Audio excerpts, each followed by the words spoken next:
Hello दोस्तों, welcome. Updater services company का IPO open होने वाला है। कंपनी की डिटेल देखेंगे और आईपीओ की डिटेल, जीएमपी अपडेट क्या चल रहा है, वैल्यूएशन क्या लगा, आईपीओ में अप्लाई करेंगे, अवॉइड करें। तो दोस्तों यहाँ पे आईपीओ ओपन हो रहा है 25 सितंबर को और 27 सितंबर तक चलेगा। फेस वैल्यू 10 रुपये पर शेयर है। प्राइस बैंड 280 से 300 रुपये पर शेयर।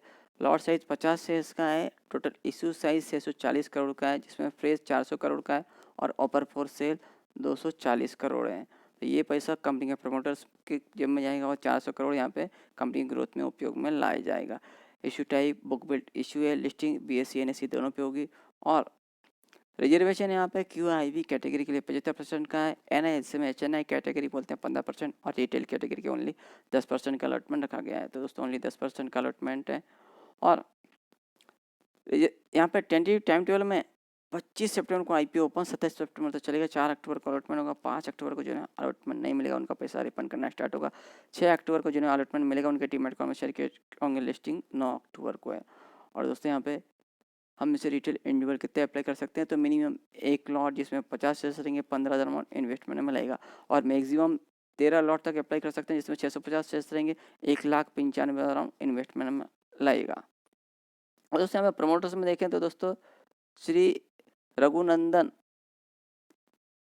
तंगीराला ये कंपनी के प्रमोटर्स में, और दूसरा शांति तंगीराला और तंगी फैसिलिटी सोल्यूशन प्राइवेट लिमिटेड ये कंपनी के प्रमोटर्स में आईपी के पहले प्रमोटर्स को होल्डिंग 58% आईपी के बाद का फिलहाल अपडेट नहीं है। और अभी कंपनी की डिटेल चेक कर सकते हैं, कंपनी करती क्या है, कब से मार्केट में। तो कंपनी की स्थापना नवंबर 1990 में हुई, यानी अच्छे खासी लंबे समय से, यानी 30 साल से ऊपर हो चुके हैं कंपनी अपनी सर्विसेज प्रोवाइड कर रही है। और अभी कंपनी करती क्या है, किस टाइप की सर्विस प्रोवाइड करती है यहाँ पे, जैसे कंपनी के नाम से पता चलता है। यहाँ पे कंपनी मैनेजमेंट सर्विसेज और business support services PSS provide करती है, जो कि mainly business to business B to B services provide करती है। जो कि कंपनी की जो सर्विस है इसे दो इसमें कंपनी क्लासिफाइड करती है। एक तो I F M and other services segment और दूसरा है बीएसएस सेगमेंट। तो I F M other service segment में कंपनी क्या करती है, अभी किसी कंपनी को कुछ नया स्थापित करना है, यानी कुछ भी प्रोडक्शन हुआ, वेयर हाउस, कुछ भी ये नई चीज़ लेना है, तो यहाँ पे प्रोडक्शन सपोर्ट सर्विसेज प्रोवाइड करती है। सॉफ्ट सर्विसेज, इंजीनियरिंग सर्विसेज, या इंजीनियरिंग लगाना है, कुछ मशीन लगाना है, वॉशरूमैन, फेमिनाइन हाइजीन, ये भी सर्विस कंपनी प्रोवाइड करती है। अभी बड़ी बड़ी कंपनी में हाइजीन सर्विसेज भी रहती हैं, फार्मा कंपनियों में, तो ये भी सर्विस प्रोवाइड करती है। दूसरा है वेयर हाउसेज मैनेजमेंट की service, general staffing, staff provide करना और मोर, इस टाइप की सभी सर्विसेज प्रोवाइड करती है। अब ये सब तो स्टेब्लिश हो गया। इसके बाद होता है बीएसएस सेगमेंट सर्विसेज। यहाँ पे ऑडिट और एश्योरेंस सर्विसेज हुआ, जो कि कंपनी की सब्सिडी कंपनी मैट्रिक्स के थ्रू ये प्रोवाइड करती है। और एम्प्लॉय हुए वो कंपनी एम्प्लॉय भी प्रोवाइड करती है, इसका बैकग्राउंड वगैरह चेक करना। और एयरपोर्ट ग्राउंड हैंडलिंग, ये सर्विसेज भी कंपनी प्रोवाइड करती है। सेल्स इनेबल सर्विस प्रोवाइड करती है और इस कंपनी की सब्सिडी कंपनी के थ्रू। कंपनी ने अभी तक 2,797 यहाँ पे कस्टमर इन्हें अपनी सर्विसेज प्रोवाइड कर चुकी है, जिसमें बड़ी बड़ी कंपनियाँ भी हैं। यहाँ पे प्रॉक्टर एंड गैम्बल हुआ, Aditya Birla fashion and retail limited, Microsoft, Hyundai motor India private limited, Sen global India private, ये बड़ी बड़ी कंपनियाँ ऐसी और भी कंपनियों को कंपनी ने अपनी सर्विसेज प्रोवाइड कर चुकी है। अभी कंपनी का जो प्रेजेंस है ऑल ओवर इंडिया में है, जो कि कंपनी का नेटवर्क 4,331 लोकेशन पे, जो 129 पॉइंट से यहाँ पे कंपनी मैनेज करती है और 116 ऑफिसेज हैं जो कि इंडिया में स्थित है और 13 ऑफिस यहाँ पे इंडिया के बाहर हैं। यानी अच्छा खासा कंपनी का नेटवर्क है और स्टेब्लिश हो चुकी है, कंपनी अपना स्थान बना चुकी है। अभी कंपनी का फाइनेंशियल ग्रोथ देखते हैं तो दोस्तों यहाँ पे 3 साल का फिगर है, मार्च 21, मार्च 22, मार्च 23, और करोड़ में। या अमाउंट देखें तो दोस्तों यहाँ पे एसेट कंपनी की 579 करोड़ की मार्च 21 में, जो कि मार्च 23 तक 1,216 करोड़ की अच्छा सा ग्रोथ देखने को मिला है एसेट में ईयर बेस पे।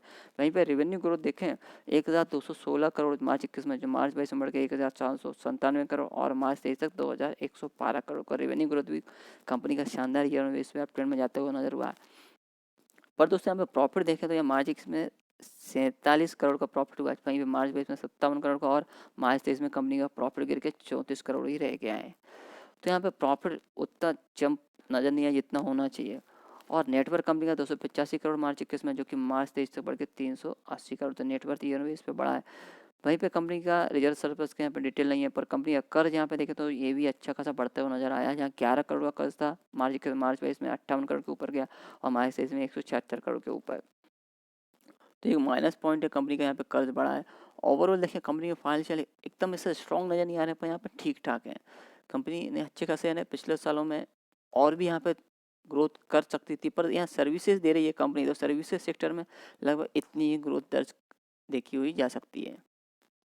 अब आईपीओ लाने का रीज़न तो कंपनी पे जो कर्ज है दोस्तों वो कंपनी उतारना चाहती है, तो ये अच्छी बात है। कंपनी का यहाँ पे प्रॉफिट पे जो दबाव देखने को मिला उसी की वजह से भी हो सकता है ये दबाव देखने को मिला लास्ट ईयर, जहाँ कंपनी का कर्ज बढ़ा है।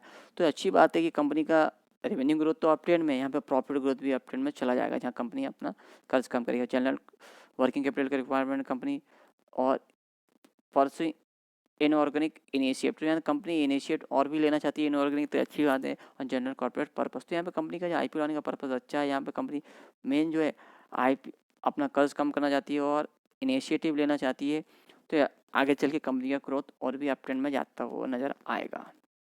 और दोस्तों अभी कंपनी के आईपीओ में अप्लाई करना तो कंपनी का एड्रेस हमें पता होना चाहिए।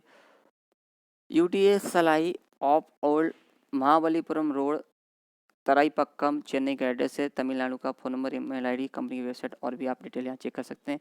रजिस्टर कंपनी का link in time India private limited, phone number, email ID, register का वेबसाइट हमें अलॉटमेंट स्टेटस चेक करने के लिए उपयोग पड़ेगा। और दोस्तों मैं अलॉटमेंट स्टेटस के लिए ऑलरेडी लिंक डाल रखी है आईपीओ में डिस्क्रिप्शन में, तो आप ओनली सिंपली क्लिक करेंगे तो आईपीओ का आप अलॉटमेंट स्टेटस चेक कर सकेंगे। वैल्यूएशन मार्जिन फाइनेंस 2023 के मुताबिक ईपीए 670 का, पी रेशो 4179 से 4478 का है, रिटर्न नेटवर्क 9.34% का है, एनएवी 71.93 का, आरओसी 14.17%, 14 पिछले साल के मुकाबले कम देखने को मिला, ईबीटा 4.78% का, ये भी पिछले साल के मुकाबले कम है, डेब्ट इक्विटी 0.46 का। तो दोस्तों देखते हैं कंपनी के फाइनेंशियल ठीक ठाक है, एकदम स्ट्रॉन्ग नज़र नहीं आ रहा है। और वैल्यूएशन वो भी दोस्तों यहाँ पे महंगा लगाया हुआ है।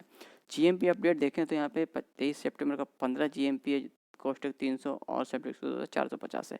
तो दोस्तों आईपीओ में अप्लाई करें क्या अवॉइड करते हो? तो दोस्तों जैसा आप देख रहे हैं कंपनी का फाइनेंशियल ठीक ठाक है और कंपनी में जो कर्ज है कंपनी चुकाना चाहती है, तो जिससे कंपनी का प्रॉफिट अप ट्रेंड में जाते हुए नजर आएगा। कंपनी का बोलना है कि अभी हम खुद को और अपग्रेड करें जो आईपीओ के पैसे से आएगा, जिससे कंपनी का और प्रॉफिट मार्जिन अप ट्रेंड में जाते हुए नजर आएगा। यहाँ कुछ टेक्नोलॉजी यहाँ पे कंपनी और भी यहाँ पे अपग्रेड कर रही है और कंपनी ने पिछले सालों में अच्छा खासा अपना स्थान मार्केट में बनाया है।